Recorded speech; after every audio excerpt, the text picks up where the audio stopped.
रुद्र अभी भी अपनी सोच में खोया हुआ था। तभी डॉक्टर ने रुद्र को देखकर कहा, मिस्टर ओबरॉय। डॉक्टर की आवाज़ सुनकर भी रुद्र कोई रिस्पॉन्स नहीं करता तो रुचि ने रुद्र के पास जाकर उसके कंधे पर हाथ रखते हुए कहा, क्या हुआ है आपको, क्या सोच रहे हैं आप? रुचि की आवाज़ सुन रुद्र अपना सर उठाकर देखता है।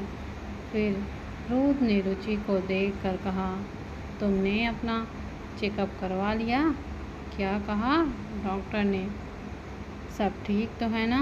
रुद्र की बात सुनकर डॉक्टर ने रुद्र को देखकर कहा, मिस्टर ओबरॉय, मैं काफ़ी देर से आपको बुला रही थी, लेकिन पता नहीं आप किस सोच में खोए हुए हैं। आपकी बीवी और बच्चा दोनों ही सेफ हैं, कोई प्रॉब्लम नहीं है। लेकिन हाँ, आपको इनका थोड़ा सा ख्याल रखना पड़ेगा। थोड़ी बहुत प्रॉब्लम है जो ज़्यादा क्रिटिकल नहीं है, लेकिन अगर आप इनका ख्याल रखेंगे तो उससे कोई इशू नहीं होगा। मैं कुछ मेडिसिन आपको प्रिस्क्राइब कर रही हूँ, इन्हें ले लीजिएगा और इनको दीजिए। इनको कुछ टाइम तक ये मेडिसिन चलेंगी, उसके बाद आप एक बार फिर से चेकअप करवा लीजिएगा तो मैं दवाइयाँ चेंज कर दूँगी। डॉक्टर की बात सुनकर रुद्र हाँ में सिर हिलाते हुए कहा, ओके, थैंक यू डॉक्टर। मैं रुचि का पूरी तरीके से ख्याल रखूँगा, कोई प्रॉब्लम नहीं होगी और नेक्स्ट चेकअप के लिए भी मैं आ जाऊँगा। रुद्र की बात सुनकर डॉक्टर मुस्कुरा देती है। तभी रुचि ने डॉक्टर को देखकर कहा, डॉक्टर, आशा की प्रेगनेंसी में कोई प्रॉब्लम तो नहीं है ना? आई मीन बेबी और वो ठीक तो है ना? रुचि की बात सुनकर डॉक्टर ने आशा को देखकर कहा, नहीं, इनकी प्रेगनेंसी में कोई प्रॉब्लम नहीं है, बस थोड़ा सा वीक है, इसको प्रॉपर रेस्ट की ज़रूरत थी। थोड़ा सा इनका ख्याल रखोगे तो ये भी ठीक हो जाएंगी और बेबी तो ठीक ही है। नेक्स्ट महीने आप इनका भी चेकअप करवा लीजिएगा। डॉक्टर की बात सुनकर रुचि ने कहा, जी डॉक्टर, हम नेक्स्ट महीने इनको लेकर आएंगे। कुछ देर डॉक्टर से बात करने के बाद रुद्र, रुचि और आशा अस्पताल से बाहर चले जाते हैं। आशा इस वक्त खुद में ही खोई थी। उसे बिल्कुल भी समझ ही नहीं आ रहा था कि अब वो क्या करे। यहाँ वो किस मकसद से आई थी और उसके साथ क्या ही हो रहा है। उसे इस वक्त निर्मल पर भी काफ़ी गुस्सा आ रहा था, क्योंकि ये सब निर्मल की वजह से ही तो हो रहा था। आशा को इस तरह खोया हुआ देखकर रुचि ने आशा को देखकर कहा, क्या हुआ? तुम क्या सोच रही हो? सब ठीक तो है ना? क्या तुम बेबी के आने से खुश नहीं हो? रुचि की बात सुनकर आशा अपना सर उठाकर रुचि को देखती है। फिर आशा ने रुचि को देखकर मुस्कुराते हुए कहा, ऐसी कोई बात नहीं है, मैं बहुत खुश हूँ। बस ये सोच रही हूँ कि ये न्यूज़ सुनने के बाद बेबी के पापा खुश होंगे या नहीं। आशा की बात सुनकर रुचि ने आशा को देखकर कहा, अरे वो क्यों नहीं खुश होंगे? ज़रूर होंगे, आखिर उनका भी तो बच्चा है ना। देख लेना, जब उनको ये न्यूज़ पता चलेगा तो वह बहुत ज़्यादा खुश होंगे।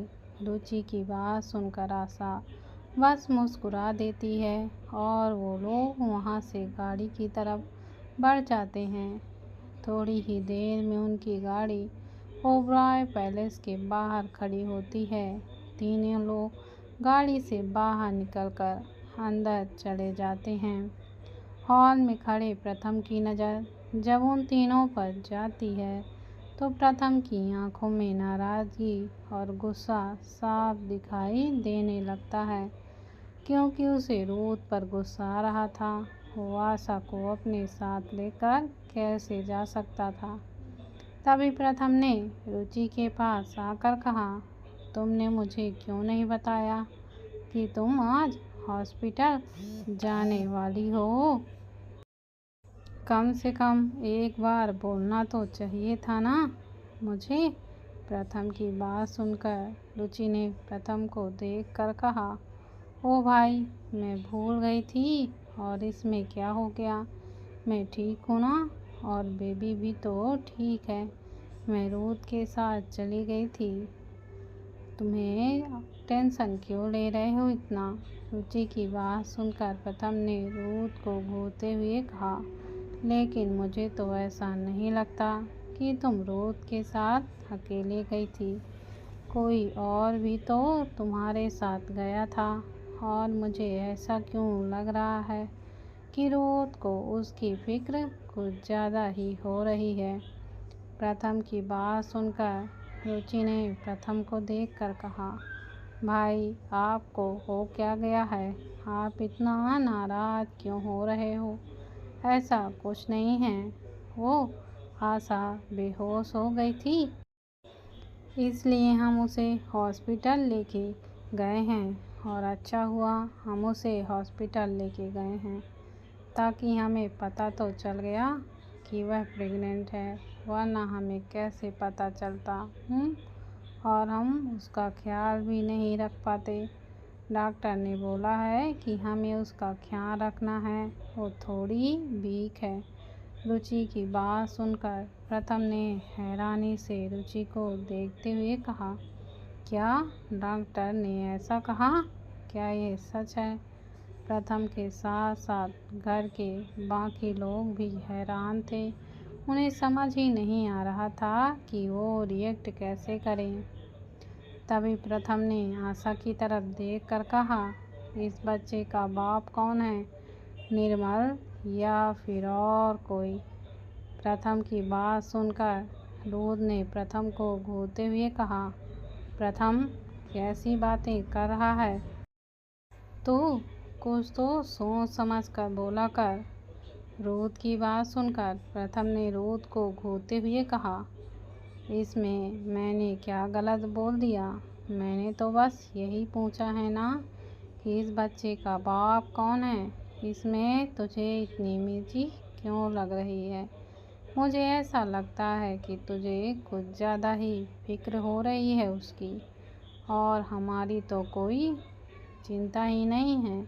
हम कुछ भी बोलें, कुछ भी करें, हमारे साथ कुछ भी हो, तुझे तो कोई लेना ही देना नहीं है ना तुझे हमारे अलावा, बस ये नज़र आ रही है। प्रथम की बात सुनकर रूथ ने अपनी आंखें बंद करते हुए कहा, ऐसी बात नहीं है प्रथम, तू गलत समझ रहा हो। मैं बस उसकी हेल्प कर रहा हूँ और कुछ नहीं।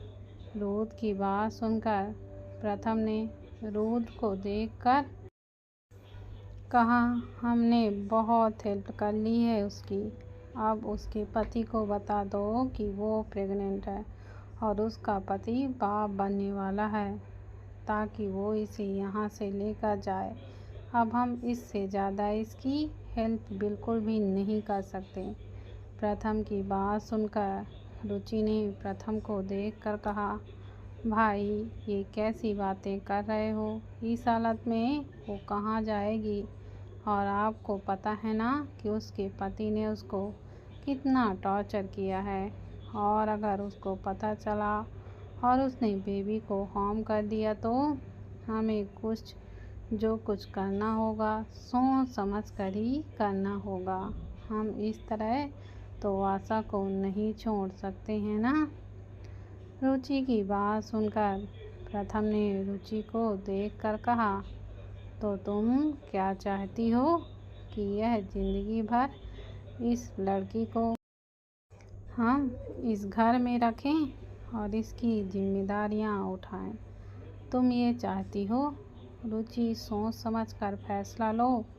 क्योंकि अगर ये यहीं रही तो तुम्हारे लिए सही नहीं होगा और मैं नहीं चाहता कि तुम्हें कोई प्रॉब्लम हो। अगर ऐसा हुआ तो इस दिन मैं तुम्हें इस घर से हमेशा हमेशा के लिए लेकर चला जाऊंगा। फिर चाहे कोई कुछ भी करे, कुछ भी बोले, मुझे कोई फ़र्क नहीं पड़ता, क्योंकि मेरे लिए तुझसे बढ़कर कोई नहीं है। इतने सालों बाद तुम हमें मिली हो, हम तुम्हें दोबारा नहीं खो सकते हैं। प्रथम की बात सुनकर इस बार रुद्र ने थोड़े गुस्से से कहा, तुम तो वैसे बोल रहे हो जैसे मैं उसे खोना चाहता हूँ। बीवी है वो मेरी, प्यार करता हूँ मैं उससे, उस पर एक खरोंच तक बर्दाश्त नहीं कर सकता मैं, तो उसे कुछ कैसे ही होने दूंगा। एक बात कान खोलकर सुन लो, कुछ भी हो जाए वो यहाँ से कहीं भी नहीं जाएगी। कोई भी उसे मुझसे दूर लेकर नहीं जा सकता, वो खुद भी नहीं, और ना ही तुम, समझे। और मैं जो कर रहा हूँ सोच समझ कर ही कर रहा हूँ, मुझे समझाने की ज़रूरत नहीं है। रूद की बात सुनकर प्रथम ने रूद को देखकर कहा, दिख रहा है तुम कितना सोच समझ कर रहे हो। तुम जो कर रहे हो ना, तुम करो, लेकिन अगर मेरी बहन को कोई भी तकलीफ़ हुई तो याद रखना रुद्र, मैं भूल जाऊंगा कि हमारे बीच कभी दोस्ती भी थी। रुचि मेरे लिए सबसे बढ़कर है, ये तुझे पता है, और मैं उस पर एक खरोंच तक बर्दाश्त नहीं कर सकता। अगर उसे प्रॉब्लम हुई तो मैं उसे यहाँ से लेकर जाऊँगा, और याद रखना तुम मुझे रोक भी नहीं पाओगे। इतना बोलकर प्रथम गुस्से में घर से बाहर चला जाता है। रुद बाकी सबको देखने के बाद अपने रूम में चला जाता है। उन दोनों के जाने के बाद रुचि ने प्राची के पास जाकर कहा, प्राची ये सब क्या हो रहा है? भाई किस चीज़ को लेकर नाराज़ हैं? उन्हें क्या हुआ है? कुछ बता, क्यों नहीं कर रहे हैं वो रुचि की बात सुनकर प्राची ने रुचि को देखकर कहा, मुझे नहीं पता उन्हें किस चीज़ से प्रॉब्लम है। मैं भी पूछ पूछ कर थक गई हूँ, लेकिन उसने मुझे कुछ नहीं बताया। मुझे तो समझ ही नहीं आ रहा है कि घर में आगे चलकर क्या होगा। पिछले 20 दिनों से मैं देख रही हूँ इन दोनों का झगड़ा बढ़ता ही हो जा रहा है, ख़त्म होने का नाम ही नहीं ले रहा है। मुझे लगा था कि ये दोनों अपने बीच की प्रॉब्लम खुद ब खुद सॉल्व कर देंगे, लेकिन प्रॉब्लम सॉल्व होने की जगह और भी बढ़ती जा रही है। प्राची की बात सुनकर रुचि ने प्राची से कहा, तुम टेंशन मत लो, मैं रुद्र से बात करती हूँ। मुझे भी यही लगा था कि इन दोनों की प्रॉब्लम ख़त्म हो जाएगी, लेकिन अब इन दोनों को देखकर लगता नहीं है कि ये प्रॉब्लम इतनी जल्दी ख़त्म होगी। मुझे कुछ तो करना पड़ेगा। वहीं थोड़ी दूर पर खड़ी आशा सबकी बातें सुन रही थी। तभी आशा ने अपने मन में कहा, इन दोनों की प्रॉब्लम तो मैं कभी सॉल्व में ही नहीं होने दूंगी। अगर इन दोनों की प्रॉब्लम सॉल्व हो गई तो ये दोनों फिर से एक हो जाएंगे और मेरे लिए और भी ज़्यादा प्रॉब्लम हो जाएगी। इससे तो अच्छा है कि ये जितना दूर हैं वही बेहतर है, और प्रथम को इस घर से चले ही जाना चाहिए। वो इस घर में रहेगा तो मेरे काम में दिक्कत आएगी। तभी आशा के कानों में प्राची की आवाज़ आती है, जो रुचि से बोल रही थी, रुचि हम कल मंदिर चलेंगे, माँ ने बोला है युक्ति और तुम्हें ले जाने के लिए। माँ और बाकी लोग भी वहीं पहुँच जाएंगे। बच्चे के लिए पूजा रखी है उन्होंने। प्राची की बात सुनकर रुचि ने हाँ में सिर हिलाते हुए कहा, ओके, कल चलूँगी, लेकिन उससे पहले मुझे भाई और रुद्र से बात करनी ही पड़ेगी। वो दोनों अगर इस तरीके से लड़ेंगे तो मेरा दिमाग खराब होगा, मुझे टेंशन होगी। और वैसे तो दोनों बोलते हैं, अपना ख्याल रखो, अपना ख्याल रखो। क्या उन्हें ये सब करते हुए शर्म नहीं आ रही है? उन्हें ये ख्याल नहीं आ रहा है कि मुझे टेंशन होगी? अब बहुत हुआ, मुझे इस मैटर को सॉल्व करवाना ही होगा, वरना ये मैटर और भी ज़्यादा बढ़ता चला जाएगा, जो अब मैं नहीं देख सकती।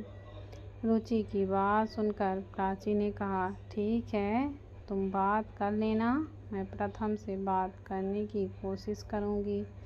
कल उन दोनों को भी पूजा में जाना है और हो सकता है वो दोनों अपने डिफरेंस खुद सॉर्ट आउट कर दें, ताकि हमें बीच में बोलने की ज़रूरत ही ना पड़े। इतने तो समझदार वो लोग हैं। प्राची की बात सुनकर रुचि ने कहा, इन दोनों के झगड़े को देखकर मुझे तो बिल्कुल भी नहीं लगता कि ये लोग ज़रा सा भी समझदार हैं। अगली सुबह सब लोग रेडी होकर मंदिर के लिए निकल जाते हैं। आशा ने निर्मल को कॉल करके बता दिया था कि आज रुचि और घर के बाकी लोग मंदिर जाने वाले हैं। आशा अभी उन लोगों के साथ गई हुई थी। वहीं जब ये बात निर्मल को भी पता चली कि रुचि और बाकी लोग बाहर गए हुए हैं, तो उसके दिमाग में कुछ खतरनाक चलने लगा और उसने प्लान्स बनाना शुरू कर दिए थे। वहीं आज मंदिर में पूजा थी, तो रुचि और युक्ति पूजा में बैठे थे। लगभग 2 घंटे बाद पूजा खत्म हो चुकी थी, तो रुचि और युक्ति खड़े होकर मंदिर का चक्कर लगाने के लिए वहां से चले जाते हैं। उन लोगों के साथ आशा, नबी और दिया भी थे। घर के बाकी लोग मंदिर के सामने ही थे। वो लोग जैसे ही पीछे पहुंचते हैं तो कुछ नकाबपोश वहां आ जाते हैं। नकाबपोशों को देखकर सब लोग घबरा जाते हैं। उन नकाबपोश को देखकर दिया ने गुस्से से कहा, कौन हो तुम लोग और यहाँ क्या कर रहे हो और हमारे रास्ते में क्यों खड़े हो? हटो यहाँ से। तभी उनमें से एक शख्स ने दिया को देखकर कहा, हमें यहाँ से हट जाएंगे, लेकिन हम उस लड़की को लेकर यहाँ से जाएंगे। हमें यहाँ उस लड़की को लेने के लिए भेजा गया है, इसलिए तुम हमारे रास्ते से हटो। ये बात उसने रुचि की तरफ इशारा करके बोली हुई थी। रुचि की तरफ इशारा देखकर सब लोग घबरा जाते हैं। तभी प्राची ने कहा, तुम लोग उसे ऐसे कैसे ले जाओगे? हाथ लगा कर दिखाओ, तुम यहीं जिंदा गाड़ दिए जाओगे। दिया नबी को कुछ इशारा करती है, तो नबी धीरे धीरे मंदिर के सामने जाने लगती है। तभी उस नकाबपोश ने कहा, अगर यहाँ से हिलोगे तो सबको यहीं पर जान से मार दूंगा। यहाँ से हिलने की कोशिश भी मत करना। तभी प्राची ने कहा, देखो, तुम्हें कोई गलतफहमी हुई है। तुम आशा के लिए आए होगे, रुचि को लेने नहीं। प्राची की बात सुनकर उस आदमी ने हंसते हुए कहा, तुम्हें हम बेवकूफ़ नज़र आते हैं क्या? हम उसे ही लेने आए हैं, तो इसलिए चुपचाप हमारे रास्ते से हट जाओ और उसे हमें सौंप दो, वरना सबको जान से मार दूंगा। उस नकाबपोश की बात सुनकर सब लोग समझ जाते हैं कि वह आशा को नहीं बल्कि रुचि को ही लेने आए हैं। तभी दिया ने कहा, हाथ तो लगा कर दिखाओ, तब मैं तुम्हें बताती हूँ। और ऐसे कैसे जान से मार दोगे हैं? हम कोई मिट्टी की गुड़िया नहीं हैं जो तुम हमें तोड़ दोगे और चले जाओगे। अगर हम में से किसी को भी एक खरोंच आई तो हमारे पति तुम्हें छोड़ेंगे भी नहीं, दुनिया के किसी भी कोने से ढूंढ कर निकाल देंगे और ऐसी मौत देंगे कि तुमने कभी सपने में भी नहीं सोचा होगा। दिया की बात सुनकर उस शख्स ने कहा, फ्यूचर में क्या होगा यह हम नहीं सोचते, हमें जो काम दिया गया है हम तो वही करते हैं और हमें इस लड़की को ले जाने का काम दिया गया है तो हम इसे लेकर जाकर रहेंगे किसी भी कीमत पर। इतना बोलकर वह नकाबपोश दिया की तरफ गन पॉइंट कर देता है और कहता है, हटो यहाँ से वरना तुम्हारे ऊपर गोली चला दूँगा। तभी रुचि ने दिया से कहा, दिया क्या कर रही है, हट यहाँ से वरना वो गोली चला देगा। रुचि की बात सुनकर दिया ने कहा, कुछ नहीं करेगा वह, तो चुप रह समझी। तू क्या चाहती है, मैं यहाँ से हट जाऊँ और वह तुझे लेकर यहाँ से चला जाए और हम यहाँ चुपचाप खड़े होकर तमाशा देखते रहें। तभी प्राची ने सबकी तरफ देखकर कहा, दिया तुम रुचि और युक्ति को यहाँ से लेकर जाओ, तब तक मैं और नबी इन लोगों को देखते हैं और प्लीज़ रुद्र और प्रथम बाकी सबको बता देना कि यहाँ क्या हो रहा है। प्राची की बात सुनकर दिया ने कहा, हम ऐसे तुम्हें इस तरीके से अकेले छोड़कर हम नहीं भाग सकते। दिया की बात सुनकर प्राची ने दिया से कहा, दिया रुचि को इस वक्त यहाँ से ले जाओ, उसका और युक्ति का सेफ रहना ज़रूरी है, हमारी चिंता मत करो, हमें कुछ नहीं होगा, फिलहाल उन दोनों को यहाँ से लेकर जाओ। तभी उस आदमी ने चिल्लाते हुए कहा, हाँ चुप करो तुम लोग, कोई यहाँ से एकदम नहीं हिलेगा, नहीं, अगर कोई 1 इंच भी हिला तो उसे जान से मार दिया जाएगा, समझे तुम लोग। वहीं दूसरी तरफ मंदिर के सामने खड़े प्रथम ने बाकी सबकी तरफ देखकर कहा, ये रुचि और बाकी सब लोगों को गए हुए काफ़ी टाइम हो गया है, अभी तक वो लोग उन्हें परिक्रमा करके वापस आ जाना चाहिए था, वह लोग कहाँ हैं, ज़रा जाकर देखना चाहिए कि कुछ प्रॉब्लम तो नहीं हो गई है। प्रथम की बात सुनकर सब अपने अपने सर हिला देते हैं और वह भी मंदिर के पीछे की तरफ चले जाते हैं।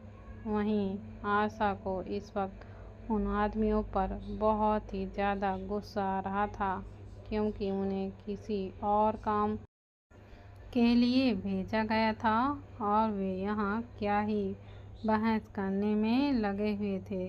तभी एक आदमी ने आगे जाकर गुस्से से कहा, अगर हमें इस लड़की को ले जाने नहीं दे सकते तो हम इसे जान से मार देंगे। बोलकर वह आदमी गोली चला देता है। गोली चलने की आवाज़ सुनकर रुद्र और बाकी लोग घबरा जाते हैं और वो जल्दी से मंदिर के पीछे की तरफ भागते हैं। वहीं बाकी सब लोग एकदम शून्य से खड़े रह जाते हैं। जब वो लोग रुचि की तरफ देखते हैं तो उनकी आंखें और भी हैरानी से बड़ी हो जाती हैं, क्योंकि वह गोली रुचि को नहीं लगी थी, वह गोली आशा को लगी थी। आशा रुचि के सामने आ गई थी और आशा के पेट से खून बह रहा था। आशा को गोली लगने के बाद वह आदमी वहां से भागने की कोशिश करते हैं, लेकिन अगले ही पल सब के सब वहीं बिछे हुए थे, क्योंकि रूद के गार्ड भी वहां आ गए थे और उन्होंने सबको शूट कर दिया था। उनमें से बस एक आदमी की सांसें चल रही थीं। रुद्र और बाकी सब लोग भी वहाँ आ जाते हैं और वहाँ का नज़ारा देखकर सब लोग घबरा जाते हैं। रुद्र और प्रथम जल्दी से रुचि के पास भागते हैं। रुद्र ने रुचि के गाल को सहलाते हुए कहा, तुम ठीक तो हो ना जान? कुछ हुआ तो नहीं है ना? तुम्हें कोई चोट तो नहीं आई है ना? रुद्र की आवाज़ सुनकर रुचि ने अपने कांपते हुए होठों से आशा की तरफ इशारा करते हुए कहा, चोट मुझे नहीं, आशा को आई है। गोली उसे लगी है। प्लीज़ आप कुछ कीजिए ना, उसे हॉस्पिटल लेकर चलिए वरना उसे कुछ भी हो सकता है। रुचि इस वक्त काफ़ी ज़्यादा पैनिक कर रही थी क्योंकि उसने आशा को अपने सामने गोली लगते हुए देखा था और उसका इतना ज़्यादा ब्लड लॉस हो चुका था। तभी प्रथम ने रुचि के पास आकर उसे संभालते हुए कहा, रिलैक्स बच्चा, हम उसे अस्पताल लेकर जाएंगे, उसे कुछ नहीं होगा, पहले तुम खुद को शांत करो। तभी रुचि ने प्रथम की तरफ देखकर हकलाते हुए कहा, भाई उसे आप बचा लीजिए, वो मेरी वजह से, उसकी मेरी वजह से ऐसी हालत हुई है। वह लोग मुझे मारने आए थे और वह बीच में आ गई तो गोली उसे लग गई। प्लीज़ भाई उसे कुछ नहीं होना चाहिए, उसे बचा लीजिए। तभी रुद्र ने आशा को बिना वक्त बर्बाद किए अपनी गाड़ी में उठाकर वहाँ से गाड़ी की तरफ चला जाता है। प्रथम रुचि को संभालो, मैं इसे हॉस्पिटल लेके जा रहा हूँ और डोंट वरी, कुछ नहीं होगा इसे। रुचि को रिलैक्स करो और ज़्यादा पैनिक कर रही है। रुद्र की बात सुनकर प्रथम हाँ में सिर हिला देता है और रुचि को रिलैक्स करने लगता है। वहीं रुचि की आंखों के सामने बार बार वही सीन घूम रहा था और वह चाहकर भी उसे भूल भी नहीं पा रही थी। तभी प्रथम ने रुचि को शांत कराते हुए कहा, बच्चा, रुद्र उसे हॉस्पिटल लेकर गया है, उसे कुछ नहीं होगा, तुम शांत हो जाओ और हम भी हॉस्पिटल चल रहे हैं, ठीक है? इतना बोलकर प्रथम रुचि को लेकर गाड़ी की तरफ बढ़ जाता है और बाकी लोग भी उसके पीछे पीछे जाकर गाड़ी में बैठ जाते हैं। रुद्र काफ़ी स्पीड से ड्राइव कर रहा था। वहीं आशा की सांस धीरे होती जा रही थी।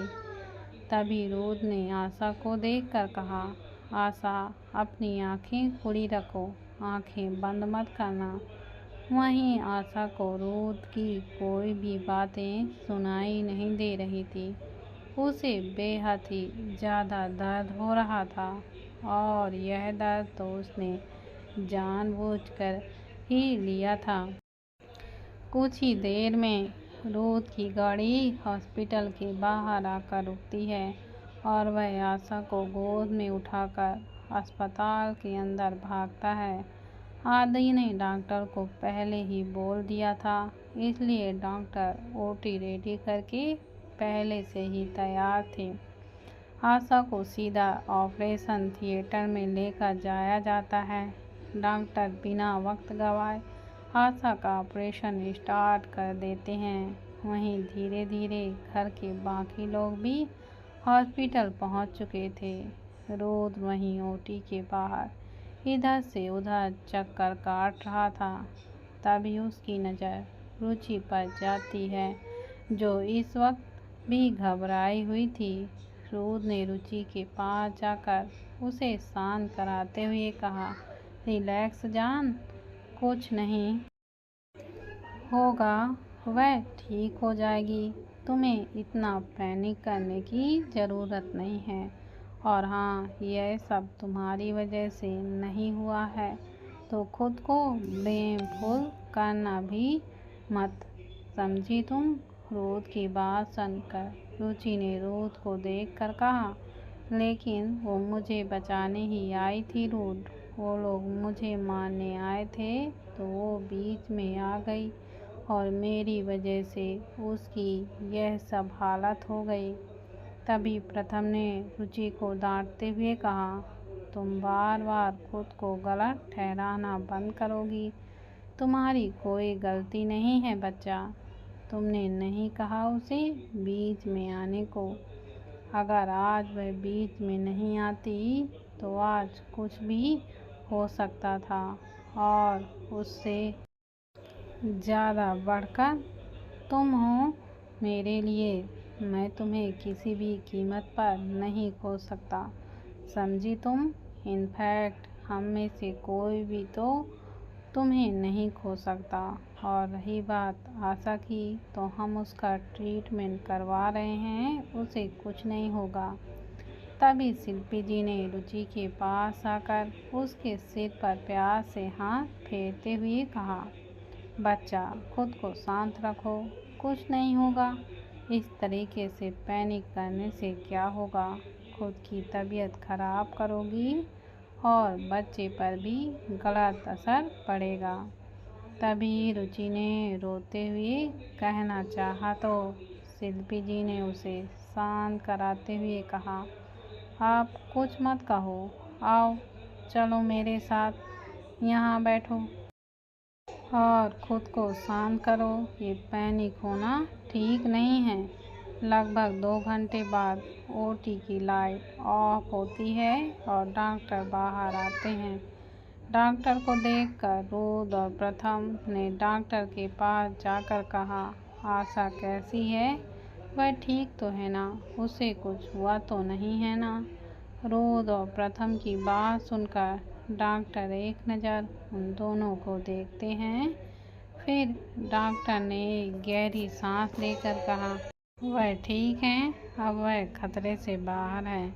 फिलहाल बेहोश हैं और अभी उन्हें होश आने वाला भी नहीं है। हम उन्हें 24 घंटे अंडर ऑब्जर्वेशन में रखेंगे। डॉक्टर की बात सुनकर सब लोग राहत की सांस लेते हैं। तभी डॉक्टर ने एक बार फिर से कहा, लेकिन हाँ, हम उसके बेबी को नहीं बचाएं। उन्होंने अपना बच्चा खो दिया, तो अभी हम नहीं बता सकते। जब उन्हें यह सब बात पता चले तो वह कैसे रिएक्ट करेंगे और उनकी कंडीशन क्या होगी। डॉक्टर की बात सुनकर रुचि को और भी बुरा लगता है।